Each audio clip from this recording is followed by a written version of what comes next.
It's that time again, folks. We've got new CPUs from Intel. These are the 4th generation Core series processors, codenamed Haswell, and I'm going to walk you through what's new and fascinating about this CPU from Intel. First thing that's new about these new CPUs is that they use an all-new socket. LGA 1150 is different from the older LGA 1155. There are 5 fewer pins, but don't let that fool you because pins do not correlate directly to performance. We've also got an all-new chipset, the Z87 chipset, to go along with our new Haswell chips.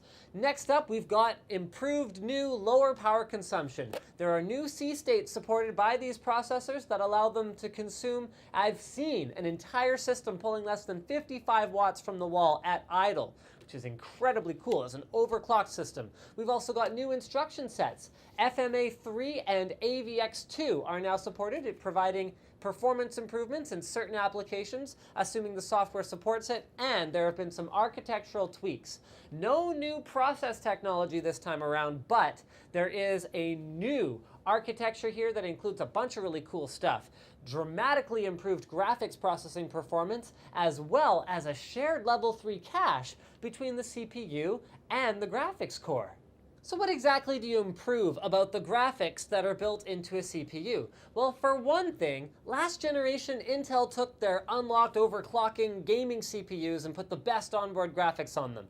This time around they've gone, oh, okay, no, those guys are probably going to get dedicated graphics cards. Let's focus the better graphics on the ones using BGA chips or mobile chips. So the 5000 series graphics are going to be found in things like all-in-ones, and 4000 series graphics, which are still improved over last generation, are going to be found on the desktop socketed variants. Next up, we've got VQE and MFC. So that's Video Quality Engine, as well as their multifunction codec has been updated. These are intended to provide a better HD video playback experience and at higher quality levels with less CPU utilization. So that's something you can improve about onboard video. Make it use less of the actual CPU power itself. This is going to be a concept we're going to see a lot of over the next little while. Intel has also added 4K support on both DisplayPort and HDMI, although it should be noted that you're going to want DisplayPort if you want to run at high refresh rates.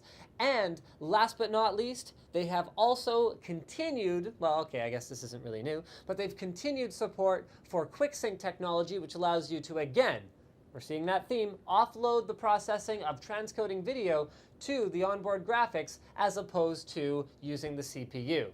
I mean, all of that is in addition to the fact that it offers anywhere from 2 times to 3 times the onboard graphics performance of the last gen, and you can now experience triple display outputs on your onboard graphics with less latency than before, which is definitely great for guys who are into productivity. This right here, new motherboard, new socket, new platform, new chipset, all of that good stuff. What is different about Z87? Well, to be perfectly honest, Z87 is mostly a tweaked version of Z77. It's not, flipping the world upside down like we saw with the release of Conroe, where it's like, whoa, there's a memory controller built into the CPU. Whoa, it's insane. The only real difference that's being made here is more I/O. So for example, you're getting up to 6 native USB 3 ports now, up to 6 native SATA 3.6 gigabit per second ports now. We've still got support for those cool technologies like Lucid Logics, where you're using the onboard graphics and the desktop graphics. We've still got support for Smart Response technology, which is their SSD caching. And we've got, this is the big change on the motherboards. We've got VRM built into the CPU itself. What this means is that you are going to be less dependent in your overclocking endeavors on the power delivery system of the motherboard, at least to a point. For anything extreme, you're going to want a super extreme motherboard, same as before, because most of the voltage regulation, or much of it, is done on the CPU itself.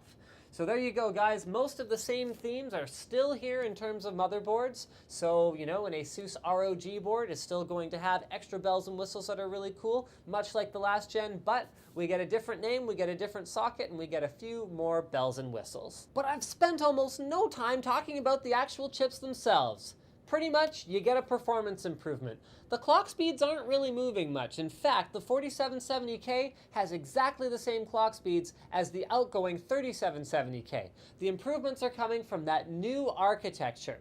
So which one do you buy? Because there's all these different variants. In fact, there are 3 different Haswell 4th Gen 4770s in front of me here right now. I have the 4770K, I have the 4770, and I have the 4770S.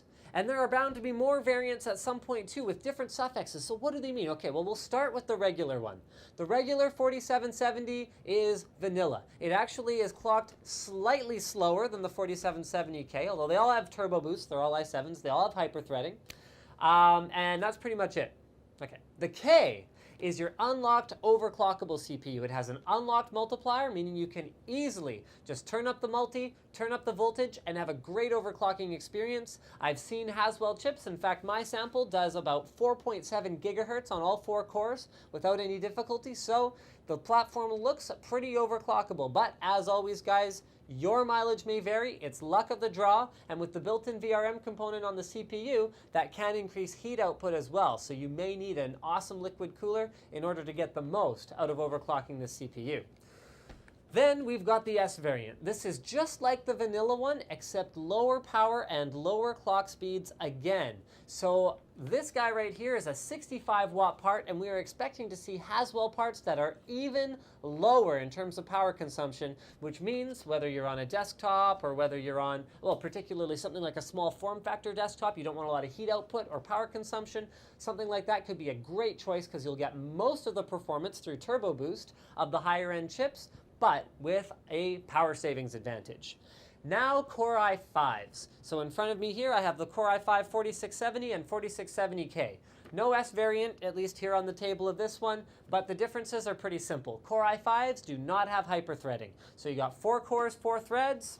On an i7, you got 4 cores, 8 threads. They're clocked a little bit lower than their i7 equivalents, but for someone like a gamer, these ones are often the ones to go with because most games don't take advantage of more than a couple threads anyway.